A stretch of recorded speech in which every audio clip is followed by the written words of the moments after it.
Well, it was another hot day at Haugh as we welcome you into the Take the North podcast, along with Dan Wiederer of the Chicago Tribune. I am Mark Grote of Chicago Sports Radio 670 The Score. Dan, the Brian Piccolo Award going out to TJ Edwards and Roma Dunze today, the award that best exemplifies courage, loyalty, humor, teamwork, all those good words that we talk about.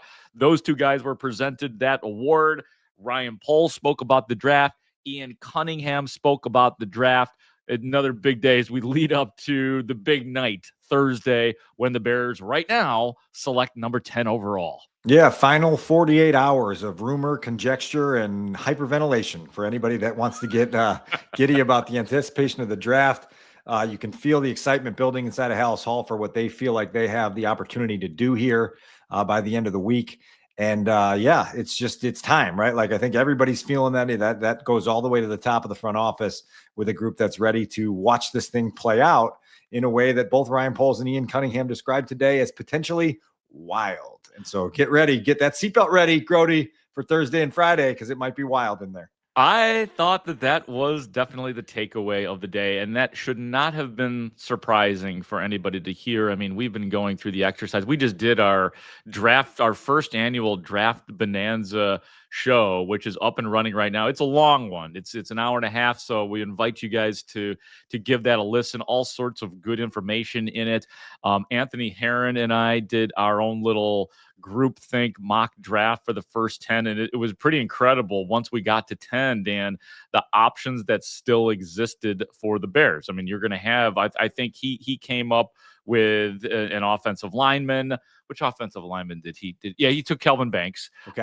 Tyler Warren was still on the board. Colston Loveland was still on the board. So it was funny. Like once we got to that point, there we were with all these potential guys. Now, I don't know how the Bears see these guys. If they see somebody like Tyler Warren as a guy who should be in the top 10, we don't know what grades they have on them. It continues to feel like there's tons of momentum in the direction of a tackle on that offensive line. It certainly would make sense to us with all the things that we've talked about. What's interesting to me is the more you do this exercise, the more you realize that there's going to be something fun available to the Bears at number 10, no matter what happens at 1 through 9. And so the sort of need and desire for patience is very real in this situation. At the same time, there are a few of those players where you're like, man, like if so-and-so drops, do we consider going up? And so like it's practical to stay at 10. But then there's the idea that, you know, if a Genty falls, if a Mason Graham falls, I'll give another name to you that we haven't talked at all about over the last 3 months. It's Jalen Walker, because everyone expects him to be off the board by 10.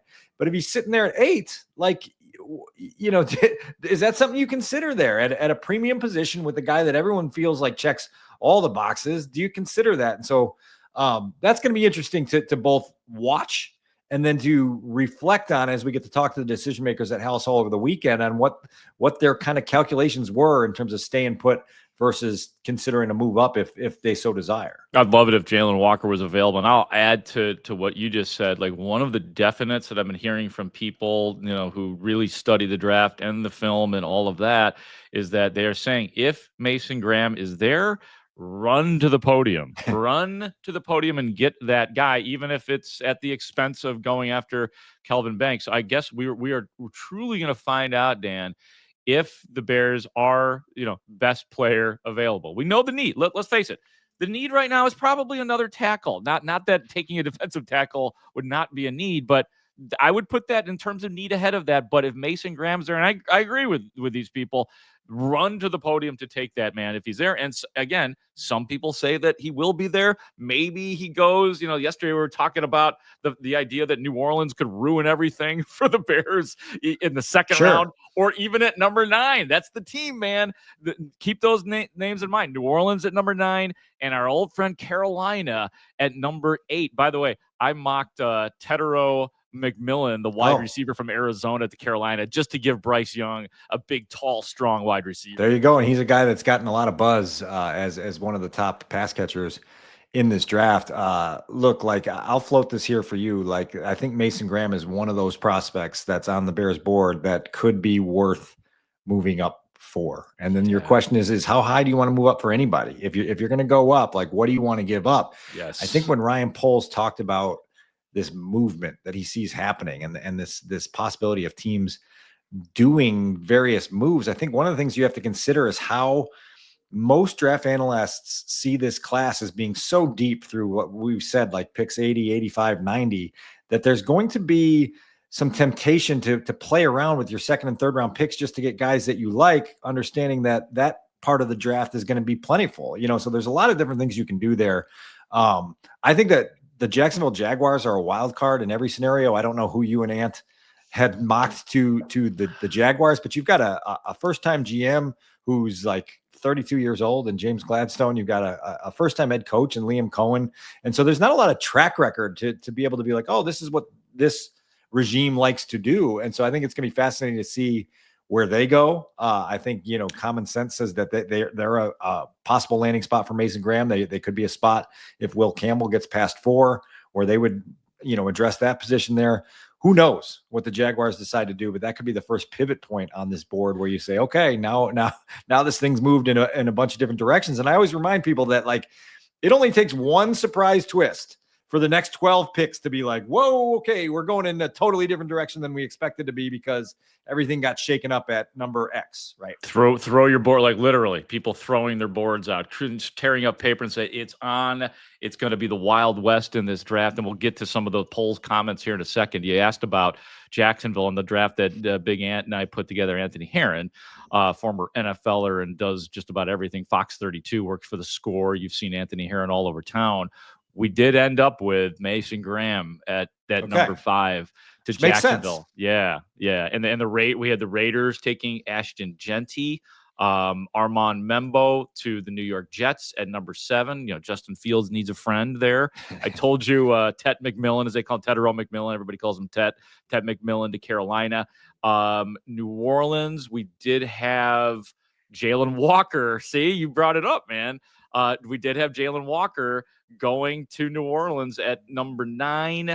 And then with the Bears, of course, I took Tyler Warren at that point. He took Kelvin Banks. We were both allowed to pick for the Bears. I like it. I couldn't resist Tyler Warren, but Big Ant was like, you got to bring in another offensive lineman. My colleague Brad Biggs is going to put out his mock draft on Wednesday morning at chicagotribune.com. He's going to go all the way through pick 41. So you're going to get the first 3 picks that the Bears have there.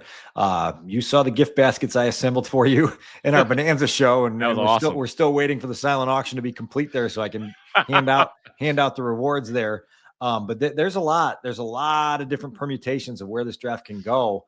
It's just time. It's time to get there. I think you sense the excitement that the Bears have. And I think the other thing that you heard today from both Ryan Poles and Ian Cunningham is confidence that they quickly got aligned with this new coaching staff with Ben Johnson at the forefront of the offense, Dennis Allen at the forefront of the defense, and feeling like there wasn't a whole lot of butting heads or tension or things to smooth out the edges, that they feel pretty comfortable that they see things similarly. The visions are similarly. And that they did a good job, the coaching staff did, of articulating what they want at certain positions that will help the Bears navigate this draft board the way they need to. I noted that as well. I don't know. I mean, it's obviously a good thing everybody agrees, but part of what I've heard in the past is like dissension. Not dissension, that's a bad word. That's a negative word. Just other opinions. So I don't know if I like the group think or not. I mean, it's good. I guess it's good when everybody agrees, but I actually prefer it when you hear other voices and other guys getting passionate about people, but they seem to think that that's a good thing, that they're all on the same page. Let's hear. That said, Dan, let's listen to both Ryan Poles, and I've got some stuff from Ian Cunningham as well. But we'll start with Poles, and we'll talk about the theme that you brought up at the very beginning, which, I think probably if we had to choose a headline, it's that Ryan Poles and Ian Cunningham agree that it could be a crazy day on Thursday. Here's Ryan Poles. Yeah, I think it's deeper in certain areas than others. Usually the cutoff is a little bit quicker. I think once you kind of get into 2, 3, and this one's going to be a little bit different. So I think there's going to be a lot more movement than there has been in the past. Ryan Poles in the calmest of ways, and he was being asked why he thought it was going to be wild, and that's why he thinks it's going to be wild because of all the different just what we have all taught. They're seeing it. obviously they've done a lot more homework than we have, but they are seeing it in general terms a lot the way you and I have seen it all the way throughout this process. That depth in 2 and 3, right? Like it gives you an opportunity to collect picks if you want to collect picks and feel like you're going to get more difference makers in those second and third rounds. And then, like, again, if there's a player that you really, really want to go get, I always advocate it. Like, if there's a guy you are in love with, don't regret that 3 or 4 years down the road. Like, go make that guy yours, and if you're in love with him, you're in love with him for a reason. He's probably going to be a productive playmaker, and no one will second guess you for that. I say that having been a part of the 2017 draft where the Bears were really, really in love with Mitch Trubisky, right? Like, they really went and made sure they got him. Then I believe it was you and Rich Campbell who dissected the whole thing in one of the most brilliant pieces we'd seen in a long time at the Chicago Tribune. That was a whoopsie on a lot of levels, and you look like you talk about dissension. There was some dissension there. There was not a lot of unity or a lot of necessarily open book sharing amongst the front office and the coaching staff at that time, which led to a misstep, and it's a misstep that set the Bears back. And here we are, 2 quarterback reboots later, hoping that they can finally get something on the right track here. John Fox is like, "What the hell are you doing to me? I'm taking my monkey and I'm going home." That's what's going to happen here. That said, let me get to another Ryan Poles cut, which goes perfectly with what we were just talking about. We've all been wondering, what is Ryan Poles' role? What is Ben Johnson's role going to be in the draft room? How much input will he have? Will he have more power than the average coach? These are questions that we're all wondering as reporters at Haugh. So he would, they would ask, generally speaking, to Ryan Poles, what has been Ben Johnson's role with you guys? We spent time together, just in the room and working through the board and having some really good discussions. I think it's important to understand in terms of the scheme and how we're built. And I think it's going to take time figuring that out, what we're going to be good at. But what do we certainly want to have to create an advantage for our team and get off to a good start. And then obviously, as a head coach, you have to have those discussions with the defense as well and picking DA's mind. So those discussions have been really good. This is one of those cases where you just play it to let people hear how he answered the question. He answered it in very general terms. I don't think that he gave an answer that said to me that Ben Johnson's role is any different than what Matt Eberflus's role was, even though I'm guessing the roles probably are a little bit different, that Ben Johnson probably is pushing his chair in a little bit closer to the table, but Ryan Poles certainly not spilling it out for us exactly what or how much power Ben Johnson has. And that may be because he's the general manager and he's been hearing everybody talking about Ben Johnson having all this power. Look, there's the conversation about the power structure, and then that kind of goes hand in hand with how proactive the head coach wants to be with input. And it's been, 2+ months now of input coming into the decision makers at Haugh to establish that draft board and put it together in a way that they feel confident with. And I just get the sense that Ben's probably been a little bit more authoritative and proactive in being involved in the process. That's just a hunch more than any sort of informed insight there. But it's going to be interesting to see how it plays out. And then, typically we'll get the coach to talk about the draft class on Saturday evening. And so that's going to be an opportunity to kind of, talk to Ben for the first time after the draft and discuss kind of what it was like and how much he felt the process moved along. I actually asked Dennis Allen last week when we had that forum with the assistant coaches, what's the biggest difference of being in the head coach's chair during a draft than just being a position coach or a coordinator? And he said, honestly, the planning is all done by the time draft weekend comes. He said, where it gets a little bit crazy and you're in a decision-making role is when there's potential movement, whether you're moving out of a pick or moving up to go get somebody, and there's a lot of things happening on the fly. And now all of a sudden you've got to be very decisive and very, forward with what your input is, because things are moving really quickly and people are on phone calls in different directions, and you just got to be ready to pivot quickly. And that to him was where the pressure kind of accelerates for a head coach in that role, being in that room. Ben obviously doing it for the first time. That's something he's going to have to be ready for when they walk into draft weekend on Thursday night. Yeah, and like you said, we'll talk to Ben Johnson. We'll get all his input this weekend on when it went down. And my thought has always been throughout this process, and I'd like to use the Craig Counsell comp because there is a similarity. When Craig Counsell became the manager of the Cubs, the assumption was he's going to have more power than the average manager in baseball, and Jed Hoyer, the Cubs GM, indicated that we look at it more as a partnership. But my thought was that he's going to lay back for the first year, and then the second off season is when he would probably impose his will a little bit more.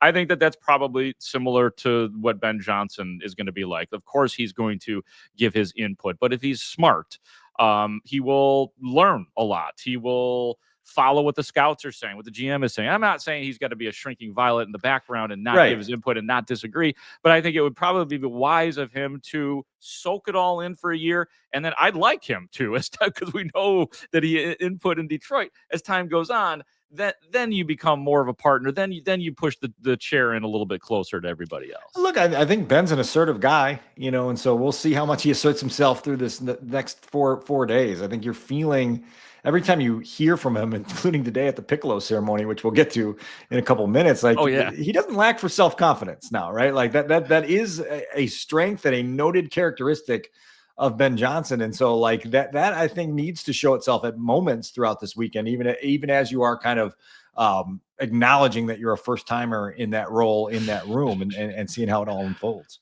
Well, and yeah, we will get to some of the highlights of the Brian Piccolo Award. Let me just say this, and we'll tease it because I got some more polls in Cunningham I want to play, but I'll just say Ben Johnson figured out how to endear himself to the McCaskies like no other. Well, actually, there was another coach named Lovie Smith who said something on his first day that probably endeared him to the McCaskies more so. So we'll lay some of that out coming up here on the podcast here on Take the North. And a reminder too that, of course, Dan and I we're talking draft right now, but the Draft Bonanza show is up and running. That is an hour and a half of 25 questions, was it, Dan? Oh, yeah. We got through 25 topics, baby. 25 topics. Yeah, that's a better way to put it. 25 topics on the Bears, mostly dealing with the draft. So we invite you. It will be there forever, but you definitely want to listen to that before Thursday just to be as informed as you possibly can be. I thought you asked a great question, Dan, to Ryan Poles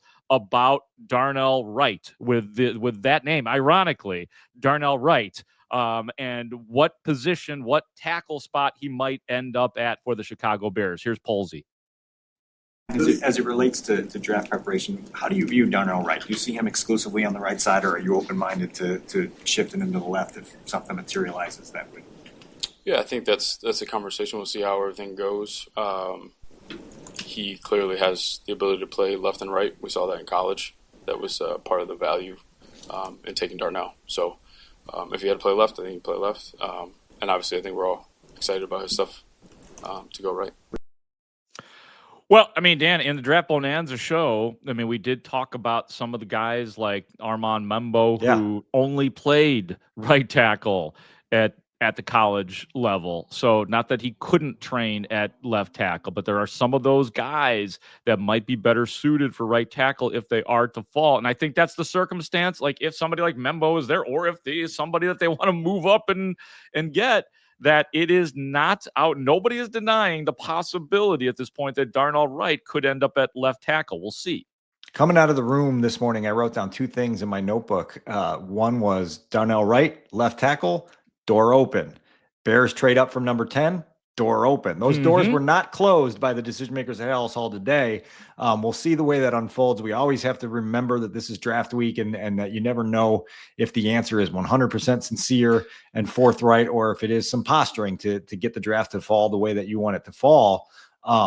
Look, like Armand Membo is a guy that like he's a right tackle. So if you're going to consider him and you believe very strongly in him, then you've got to consider moving your first round pick from a couple of years ago to a different side of the offensive line and then dealing with that as it needs to be dealt with. And so the Bears obviously they've strengthened the interior of their offensive line. They got a number 10 pick a couple of years ago in Darnell Wright to solidify the right side of the line. And now they have the door open to figure out if they want to move some parts around and try to optimize their pieces in front of Caleb Williams. Because again, I thought that was the most notable thing we heard from Daniel Jeremiah in our Bonanza show, was this idea that like, if you get things positioned to help Caleb launch in 2025, like everyone will be cool with everything else. If the defense doesn't get the level of improvement that you want it to, but Caleb takes that big leap forward in year two, the whole world looks different, right? And so like this is something they've got to consider this weekend as they go through this draft.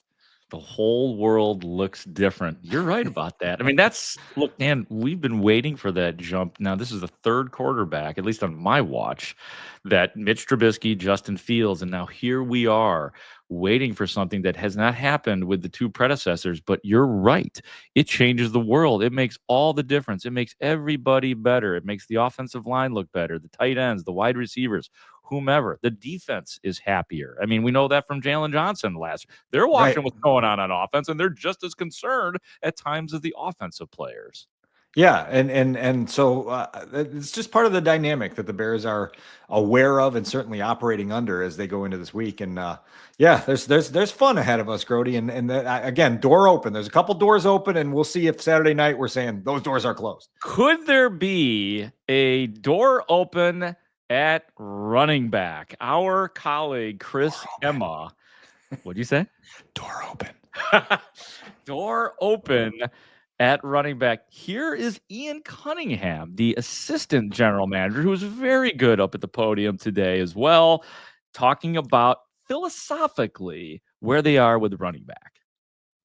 Yeah, there's obviously a bunch of really good running backs at the top of this draft. What's your philosophy in terms of weighing the instant reward of that position with also the longevity and how that compares to other positions? Yeah, I think the values, if he's a playmaker and a really good player, you take a really good player. That's the beauty of our process. Our philosophy is best player available. Yeah, we weigh premium position versus non-premium position, but at the end of the day, it's a playmaker, right? And if we see him in that role, I think you can go take a playmaker that's not a premium position. Yeah, I don't know if that tells you the whole story about what they think. If that's just generalizing, but and of course they don't want to tip their hand, but he said it. Door is open. He said it that he's a playmaker, and if it's worth it, you take it at 10, even though it's not, as he said, a premium position. I think I like the way the Bears are looking at this because this idea of premium position versus playmaker, right, versus weapon, as they're looking at it, is two different things. And if you've got a guy that can make your offense exponentially better, you consider it. I think this conversation about longevity of running backs has kind of gotten overblown over the years in the NFL. I mean, we're looking at a Super Bowl champion Eagles team that took Saquon Barkley in year 7 and watched him tear off 2,000 yards. Okay, right. Like Saquon Barkley was worth the free agent investment that the Eagles put into them. The Giants would have loved to keep Saquon Barkley in retrospect when you say, oh man, he was pretty damn good. Christian McCaffrey he finally stayed healthy and blossomed. Christian McCaffrey in the Super Bowl the previous year with the 49ers. He's in his 7th year in the Super Bowl with the 49ers and playing at a really high level. So yeah, maybe you're not going to get 12 to 15 years, but 7 years is a long time in the NFL. And if that guy can be really productive for you and he can be a piece that helps you stay in Super Bowl contention or at least division championship contention that puts you in the playoffs year after year after year, why would you not consider that? Premium position or not, if that's a weapon that makes your quarterback more comfortable, your offense better, and your championship, hopes a little bit brighter, then screw all of the conventional thinking and wisdom that goes along with the draft. So look, like this draft's different because that position is really deep this year, and Genty's obviously the cream of that crop. But if you feel like that's a guy you can't live without, we've talked about it off the air. Like, go get him. Like, nobody wants to look back in 3 or 4 years and then like, man, we really loved him. We just didn't have the conviction to pull the trigger. If you love him, go get him. Yeah, it also frees up DeAndre Swift to some degree, to Ben Johnson to use him differently, where he doesn't have to be the guy who is banging through the tackles, because it was always frustrating, it seemed like, with DeAndre Swift at times. Like, that's not a bad player, certainly not as bad as he looked at times last year. So all of a sudden, that's what premium players do. They make everybody else better, and it puts things into proper perspective and a proper depth chart as well. So I would look forward to that, really look forward to seeing what Ben Johnson would do, assuming DeAndre Swift stays on the roster, which I have every reason to think that he most likely would. One more thing from Ian Cunningham, and I wrote this down as human nature because it's funny. I was wondering about this myself. Ian Cunningham has had kind of a wild offseason this year. He interviewed for 2 general manager jobs, Jacksonville and Tennessee, right, Dan? Yep. Those 2 gigs.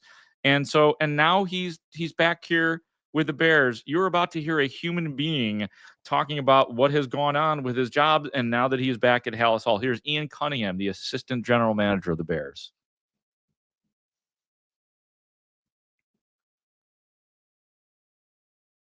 But also at the same time, I felt in limbo, right? Like I wanted to be a part of this process. It was just a weird time. Wanted to put my best foot forward. Unfortunately, it didn't work out in Tennessee. And as soon as that was done, got back in, started watching all the videos of the coaching interviews, and got back in late with Ben and was able to be a part of that process. Glad we were able to get him on board, and then led our free agent meetings. And literally when free agent meetings ended, Jacksonville came, and then it was back into this weird position again. So being in and out of those situations, it's tough because you feel a certain way. All that you devote your time here. You want to help this crew, and you also have your own goals and aspirations. So you feel a little bit weird, but again, thankful for those opportunities, grateful for those opportunities. But when it didn't work out, not going to lie, it hurt. Not immune to that. But you got to pick yourself back up off the mat, shake the cobwebs off, and start swinging again. That's where we're at here. Now my sole focus is this draft and bringing a winner to Chicago. I mean, everybody, Ryan Poles, Kevin Warren, all those guys were championing this guy. Like, they wanted him back, but they didn't really want him back. They wanted him to go and get his own gig because they think that he is ready. And so he answered that exactly the way I would answer it. Everybody knows you want something else. Well, come on back, buddy.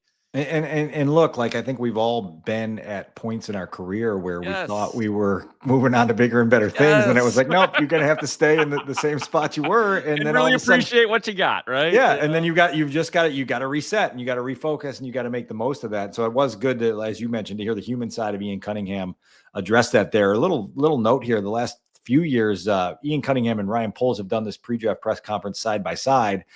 Obviously, in that setup, the majority of the questions go to the general manager, Ryan Poles. Today, they cleared the stage for Ian Cunningham and let him do the second, I think it was like 12 to 15 minutes by himself. And so he was able to take center stage, answer the questions that we had about the draft, and kind of, I think probably offer a little bit of a brochure to future prospective employers to see, okay, this is how he handles the stage when he's up there by himself. So obviously a calculated move by the Bears there to give Ian some time. And I thought he did a good job up there of again, navigating a press conference where it's hard to answer everything completely honestly and to the point. Yeah, I thought he was really good, and it's always awkward. Like, I've covered two teams intimately that have done that constantly, where back in the day I covered the Cubs and Theo Epstein, and Jed Hoyer was just, nobody would ask him a question until maybe at the end, but like, why would we? You remember last year, I think it was at the start of training camp, where it was like Poles and Eberflus side by side, and the calculation as a reporter is like, we're going to hear from Matt every single day for the next month. Yeah, the general manager we may not get till the bye week, and so we're going to use all our ammo at the general manager here. And then it got to a point where I think Poles turned a question over to Flus and said, I'm going to let you take this one since no one's asking anything. And it was a big guffaw, but it's just the nature of the dynamic, right? Of like who you're trying to get when. So that's all part of it. Yeah, well, I hope they continue to do that. Maybe now the most important part of the podcast, as we mentioned at the very beginning today, the Brian Piccolo Award was handed out. They always hand it out to a rookie and a veteran, offense, defense, and Roma Dunze gets it. Not that he's not a rookie anymore, but you know what we mean. TJ Edwards gets it as well, which is very cool, just because we all know that he is from here and understands it probably better than most people. It's an award that best exemplifies courage, loyalty, humor, teamwork. Now, this show is usually run by the great Pat McCaskey out there at Haugh Hall, who has been known to sing, right? To read poetry. He did the Urlacher song, right? Yeah. Urlacher, right? Typically fires a couple jokes, and you're kind of waiting for the Pat McCaskey joke to land, and there were a couple of those today. You know how it goes. You've been there. It's a very tepid response. Yes. Shout out to George McCaskey if he's listening to Take the North. But you guys, I full disclosure, I was not in the room for it this year. I was on assignment, but Dan, you were in the room. I listened to everything, but you were front row for it. Did I hear Ben Johnson reading poetry to the McCaskies today at the Brian Piccolo Award? Ben Johnson is now a published poet. I don't know where it's published, but it was spoken in the public forum. And he did a good job writing a poem about Brian Piccolo and what he represents to the Chicago Bears and what it meant to these awards. I think you said it at the outset. If you're looking to score some points early on with the family that owns the Chicago Bears, nice little touch there to add a poem in there. I did appreciate the panache that Ben showed in getting up to that podium with a poem. That's podium, poem, panache. Oh, that was shown there. The triple P alliteration from Dan Wiederer of the Chicago Tribune. That U of I degree continues to do you well, sir. I'm going to throw a couple things at you from the Piccolo ceremony this morning as well. This was the first Piccolo Award ceremony without Virginia McCaskey. And so there were some emotional moments. Tracy Piccolo, the daughter of Brian Piccolo, speaks every year, and she was struggling to look out in that front row and not see Virginia for the first time. Oh, wow. Throughout the years has always been there. She makes it to that ceremony every single year. She made it to the ceremony every single year. And then Tracy Piccolo's son, Jack Dolby, got up and gave a little speech himself, and you felt his emotion as well, speaking about his late grandfather and reading a passage from a book that Jeannie Morris wrote back in the day about Brian Piccolo. And so there was some powerful emotion in that room as well, realizing that Virginia McCaskey wasn't there for the first time at that ceremony. And when you realize how long it's been that the McCaskey family has stood side by side with the Piccolos since Brian's diagnosis and untimely passing, it's pretty strong stuff in terms of the bond they've created, the money they've helped to raise, and the dedication to the cause so many years later. I mean, we're, a half a century now talking about the way that they've kept his legacy going. And so that was pretty powerful today. Yeah, no, it's interesting. I haven't been on the beat as long as you have, but since 2018, it's always fun to see the whole family, because you see aunts and uncles and children, and you just kind of try to piece it all together. So it really is a big deal to the Bears, and understandably. I will ask you this question, Dan. What do you think was more endearing to the McCaskies, a poem from Ben Johnson about Brian Piccolo, or Lovie Smith coming in at his first press conference? And I know neither you nor I was covering the Bears, but I remember vividly saying, we got to beat Green Bay. Good night, everybody. Believe it or not, I was actually at that press conference. Oh, you were? I was a little cub reporter at the Naperville Sun, periodically popping in at Haugh Hall, and I remember him uttering that. It was probably in the second paragraph of the story I wrote that day about we're going to beat the Green Bay Packers. Just so everybody knows, we're going to beat that Green Bay Packers. That's it, yeah. The nail's about to become the hammer, all right? Here we go. Anybody else need to hear that? Am I good? Can I go on now? So Ben knows the buttons to push. On that topic, I think he also showed his self-confidence as well today in introducing TJ Edwards as the Veteran Award winner of the Piccolo Award. He threw a little pat on the back wisecrack out there, and he said, I have to give TJ a little thank you here, because if you had not taken the cheese on that stumblebum play back in December, I might not have gotten this job. And so that was a little bit of a chest puff by Ben Johnson. And TJ said afterwards, I don't know if he was trying to piss me off or what, but he certainly got my attention with that line. And so Ben's not afraid to get up there and put on a little show at the mic, which I think is going to be fun for us in the months to come. He's the best. And I will bring up another thing about TJ Edwards, who of course got to, talk more about his 2-year, $20 million deal here. I loved what he said. And he's right. He said he wanted to be a part of this.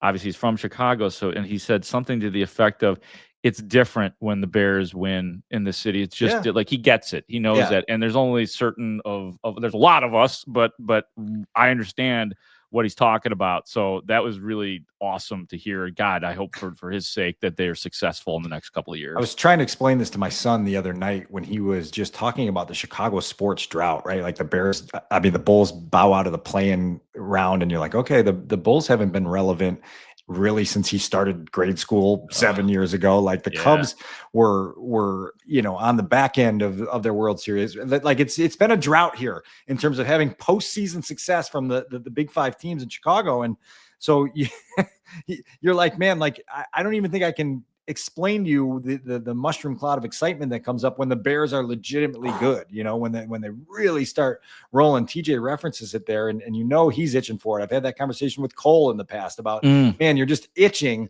for that feeling of when this city comes alive like that, and so like we'll see which direction that goes in 2025. I think TJ also, as an undrafted guy who is now on a second contract with his hometown team, he's got a level of pride in that. You could feel the level of pride that Ryan Poles had in that. That's notable as well to kind of continue building on a career where, however many years ago it was, draft weekend didn't unfold the way that TJ Edwards wanted it to unfold. And here he is saying it didn't really matter to me because I just went out and took advantage of every opportunity I was given. Yeah, he said that on draft night, he had family and friends over, and it got to the point, right, where he was sending people home. If you guys want to leave, man, because I'm sure he was getting kind of embarrassed about it. And you just want to be on your own a little bit. He said his dad was about to throw a TV. That was his exaggeration, but yeah, you could feel the tension. That doesn't really matter anymore when you're signing that kind of extension and sticking around to potentially play middle linebacker for the Chicago Bears. That's right. Yeah, that came up again today, and he basically said, that Dennis Allen did talk to him about it. Didn't sound like necessarily that he would play only middle linebacker, but he sounded like, at least the way I heard it, Dan, he did the old, I'm willing to do whatever the team needs me to do, but he had to have known that before he signed that contract. So if he didn't like it, then he would have been out of here, I would imagine, right? And why wouldn't he like it? Though we want you to do more. That's basically and it's what he's comfortable doing. He's done it in the past, and he's got an opportunity to make that role his own, and that'll evolve over the spring and the summer. And that'll be something that we'll continue to talk about here on the podcast. Again, we invite everybody to listen to this. Obviously, thank you for listening to this, but our Draft Bonanza up and running as well. It's probably about as long of a podcast as you and I think, have done together in the year plus that we've been doing it. Is it a year plus that we've been doing yet. It? Not yet. Okay. It feels like it to you because oh God, I gotta do this again with Wiederer. Yeah, exactly. You. It's the Bears, Dan. It's not you. It's me and the Bears.